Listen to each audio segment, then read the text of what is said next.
आज आपल्याला छोट्या विज्ञानाच्या प्रयोगामध्ये आपण या ठिकाणी हवेचा दाब आपल्याला कसा तयार होतो त्याबद्दल आपल्याला इथं माहिती पाहिजे. आपल्याकडे एक छोटी बॉटल आहे पाण्याची आणि इथं जे डॉक्टर लोक आपण हँडग्लोव्ह वापरतो ठीक आहे नाही, हे आहे आपल्याकडे. आपण याला काय केलं आहे, बॉटलला कट करून या समोरच्या बाजूनी रबरच्या साईडने त्याला काय केलेलं आहे, फिट केलेलं आहे. आणि ज्यावेळेस आपण याचा पाण्यामध्ये आपण ज्यावेळेस दाब देतो त्यावेळेस याच्यामध्ये असणारी हवा काय करते, ती बाहेर निघत नाही, कारण तिला बाहेर निघण्यासाठी जागा लागते, बरोबर आहे की नाही. ज्यावेळेस आपण याला असं पाण्यामध्ये आपण याला काय केलं, असं फोल्ड केलं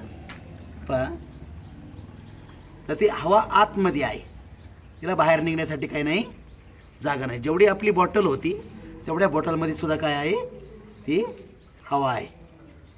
तर हे पहा, याच्यामध्ये हवा असल्यामुळे तिने काय केलं, ही हवा वर आली आणि त्याच्यामुळे हे काय करू लागले, याच्यामध्ये हवा भरली गेली.